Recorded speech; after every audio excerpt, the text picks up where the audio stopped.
Welcome to Not What You Were Expecting, I had hemorrhoids, I couldn't sleep, the whole thing. a podcast about pregnancy and motherhood. I'd done that to my baby, that was the hardest thing.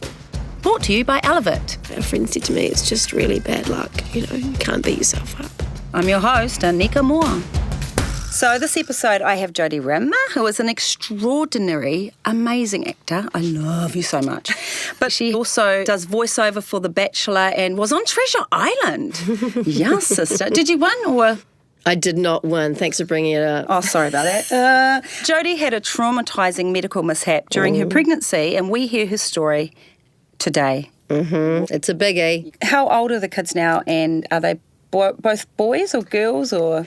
I have two boys, Xavier and Theo. Xavier has just turned 11 and Theo is about to turn 9. Okay. Yeah. Did you find parenting easier now that they're older, or are there a whole new set of kind of problems that present as they get older? Yeah, I think when they're younger, you think, oh gosh, this is so full on. But I look back on those days now when they were 3 and 4, and I miss those days. Do you really? I do. I miss those days. It's just a different conversation. It's a different world now that you're dealing with their moods and you're dealing with screens. I managed to keep mine off screens for a little bit. But yeah, I just feel like there's a lot more interruptions and stuff, and there's a lot more. And I'm also separated. I've been separated for 3 years, and, that has an effect as well. Yeah. So yeah, I've got 2 sensitive boys. They're awesome. They are sensitive, which I think is a plus in the world. It means we have some really interesting conversations. We can talk about feelings. And I'm trying to bring up my kids in a way that I wasn't necessarily brought up, which is talking about your feelings. So yes. If they're angry, I'm like, I can see that you're feeling angry right now. Is that anger? Yes, it is. I felt embarrassed. I think that's a big one for boys, is feeling shamed. Shame. Yeah. So I just really try. I'm so not the perfect parent, my gosh, but one thing I do try and do is talk to them about what they're feeling. How did you come around to thinking that way? Was it you and your partner at the time that had a korero about it, or... did you realise you had to be that kind of parent? Did you look at your parents and say, I don't want to be like them, Well, a bit of everything, actually, of what you just said. But for me, I had struggled with my mental health in my 20s, really struggled.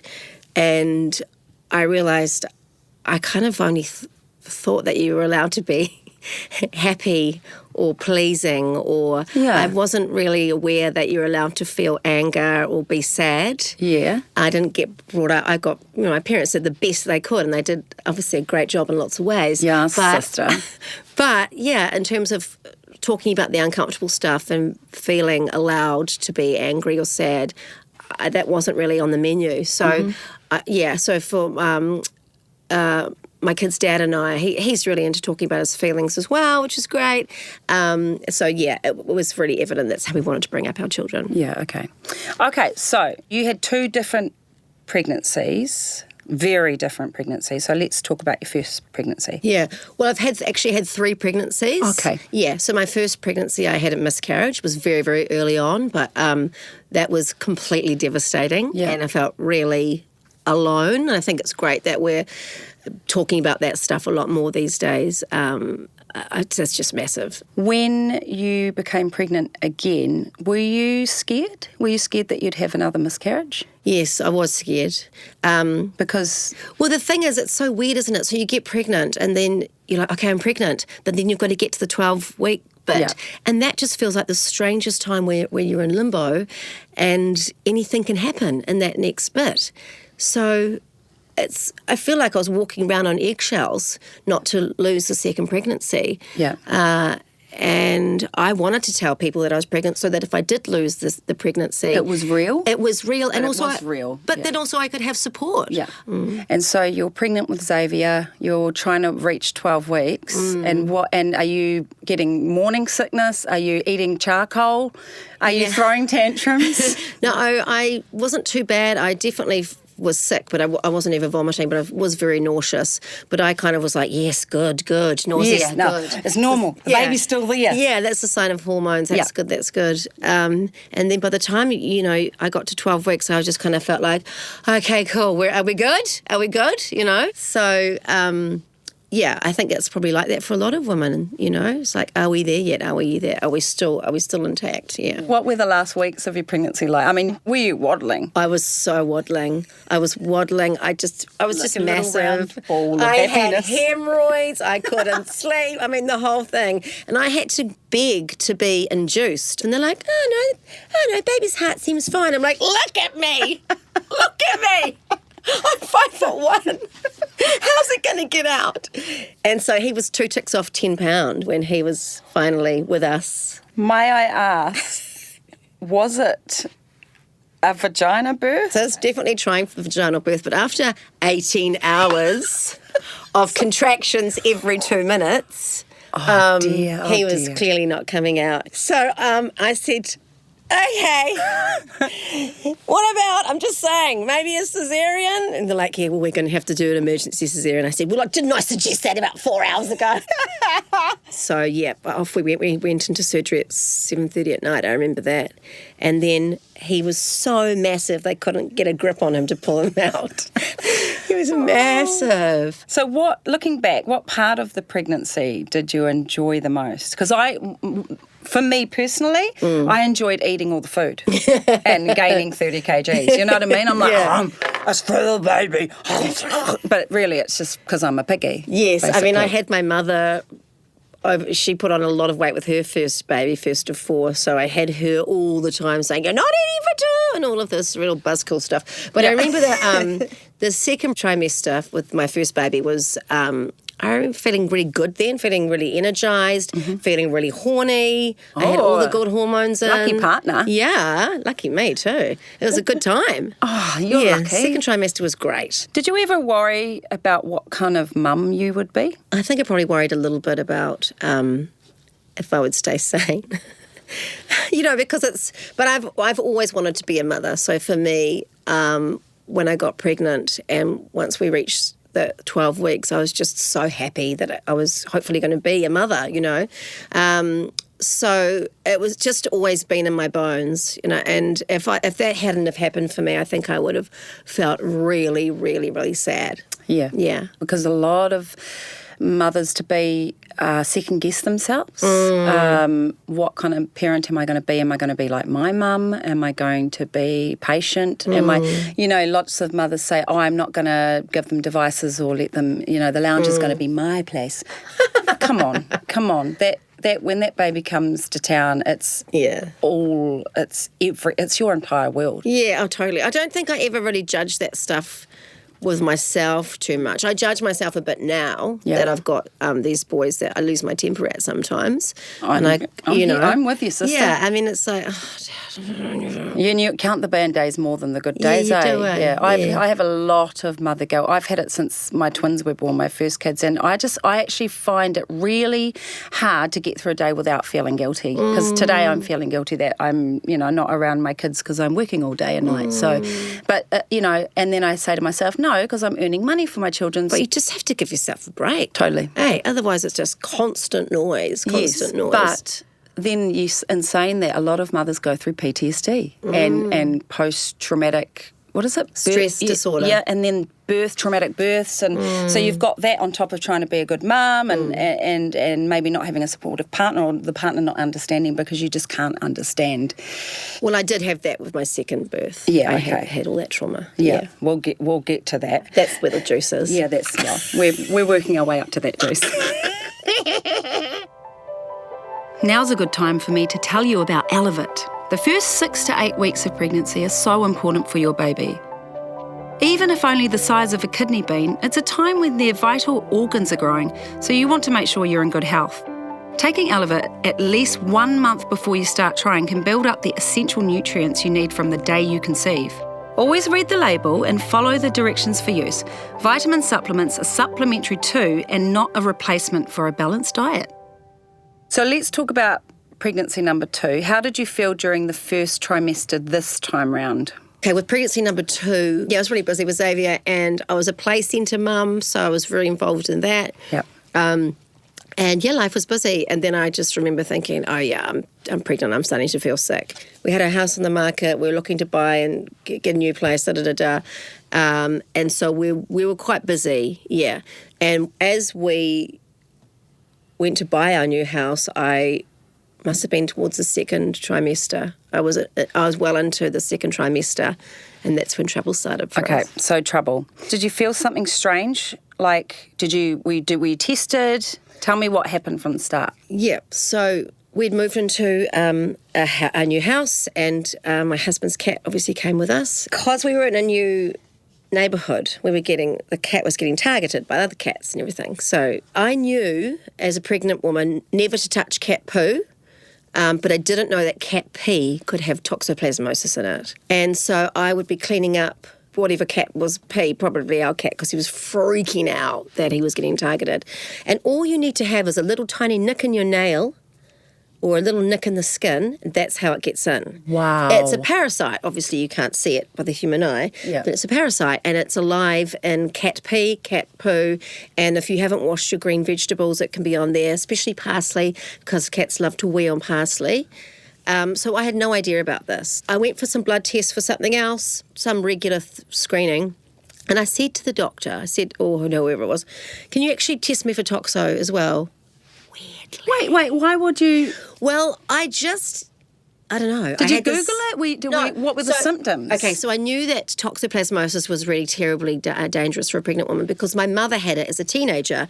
She got it from digging in the garden because cat poo can be in the garden, and that's how infectious it can be. I mean, I knew there'd been a lot of cat action in the neighbourhood, and It was on your mind, right? Yeah. I mean, but only very faintly. Anyway, I asked to be tested for it, but then I got the phone call, and I remember it was a Monday, and I remember being in my bedroom upstairs, and the doctor's surgery called through and said, we've got your results here. And the voice was... You could tell. And she said, your toxoplasmosis, I'm afraid, is through the roof.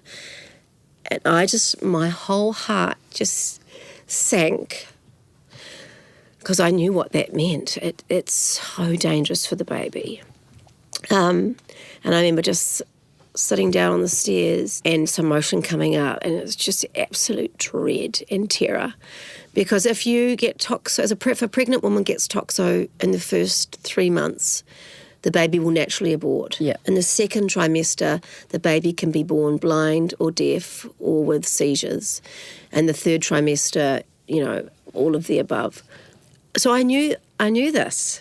And a lot of people don't know about it, but I knew about it. And still, I was, you think you're protecting your baby and doing all the right things. And that's something I picked this up. And I'd done that to my baby. That was the hardest thing, is that I had done that through lack of, as a friend said to me, it's just really bad luck. So then the process started of trying to work out how, if Theo, if it had gone through the placenta. And because I was 28 weeks pregnant, the placenta's working really, really well then, and giving everything to the baby.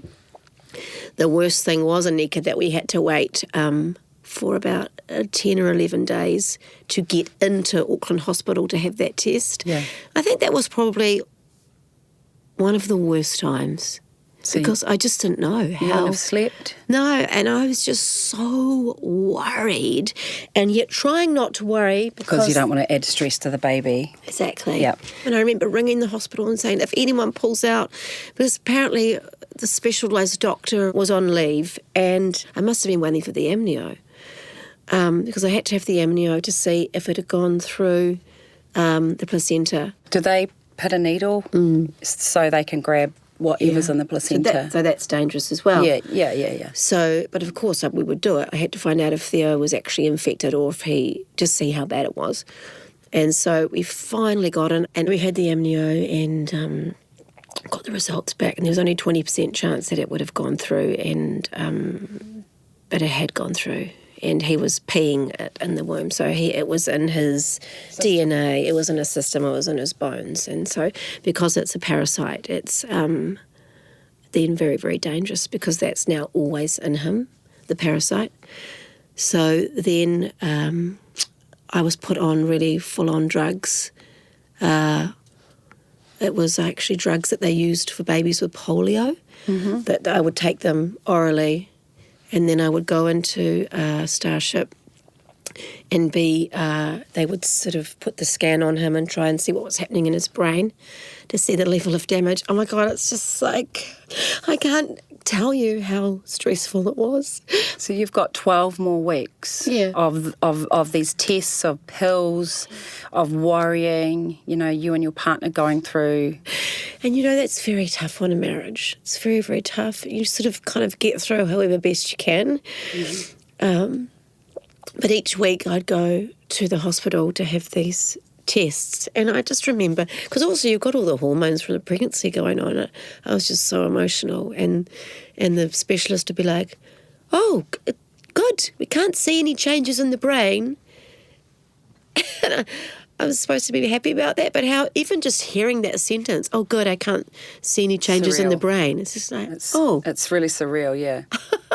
Did you feel like you had to be strong for Xavier and your husband and your unborn child and for your own mental well-being? I felt like I had to be strong for Theo, the baby inside me that I thought I had been protecting, and just do the best that I could. So it was that thing of trying not to worry too much so that I didn't stress him out anymore, because he was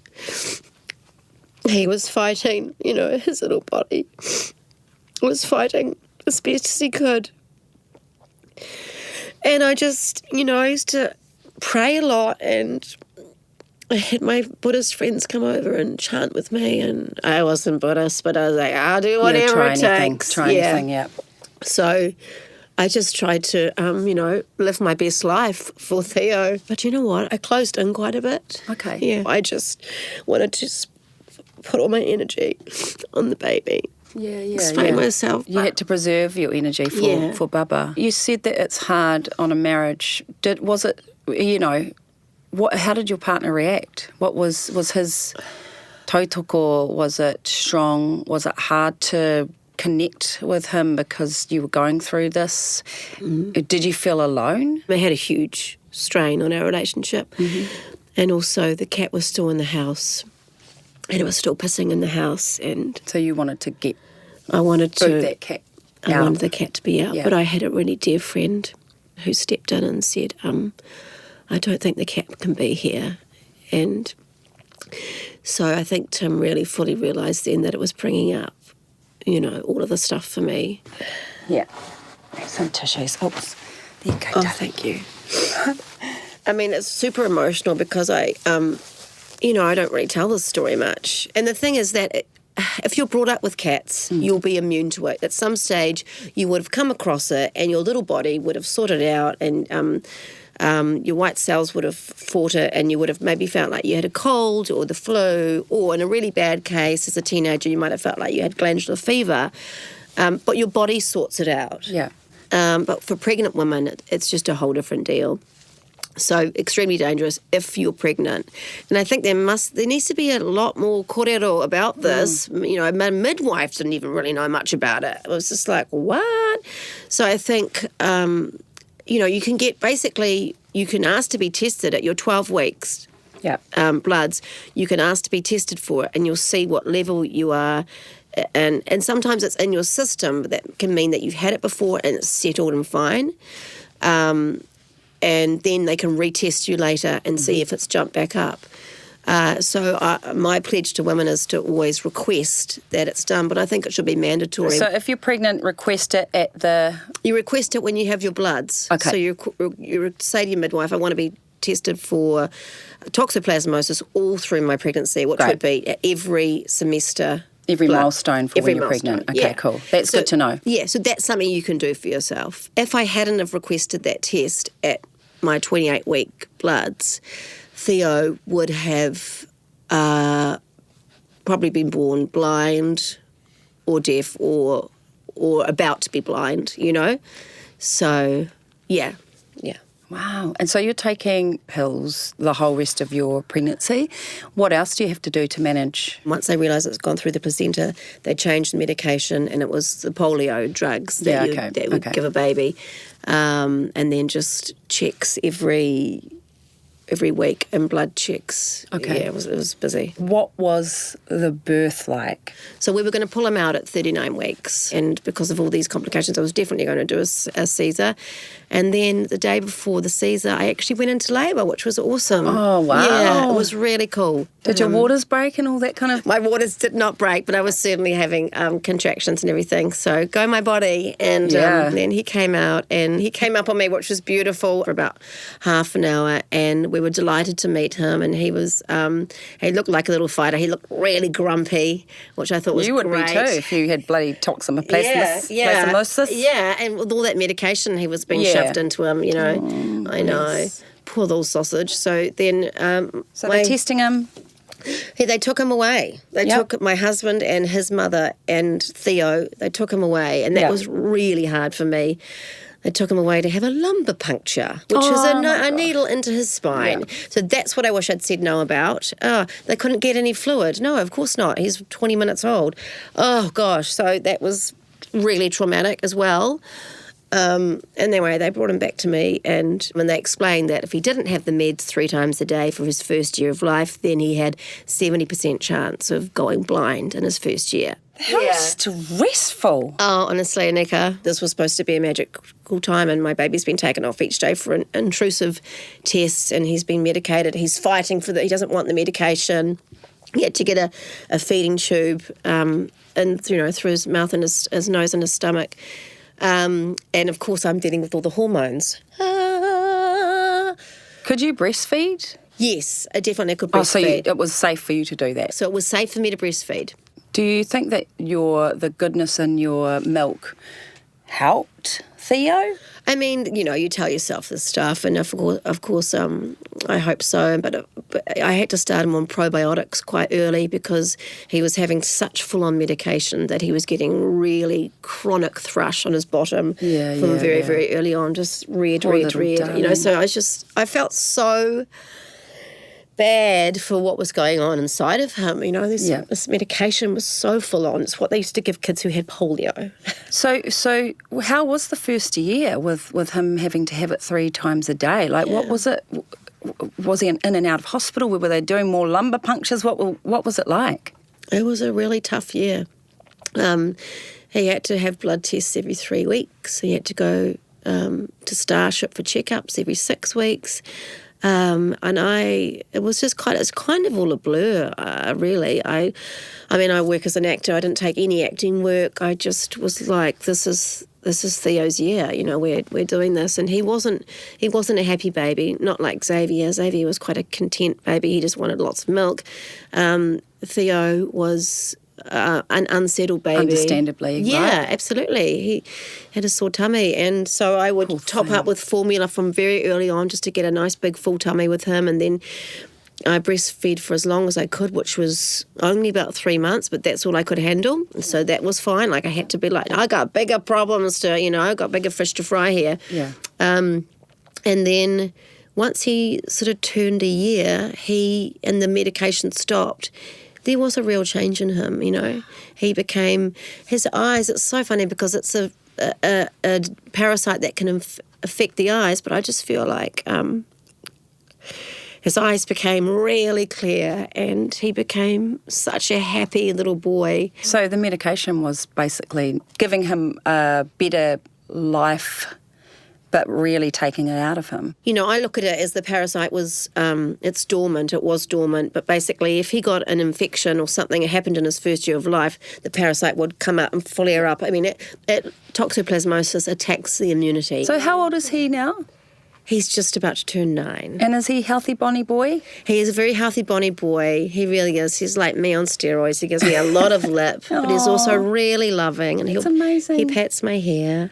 And what he has to do in future is every 2 years, well, actually it was every year, now it's every 2 years, he goes to hospital and has a big, massive eye machine checking behind the eye to see if anything's changing.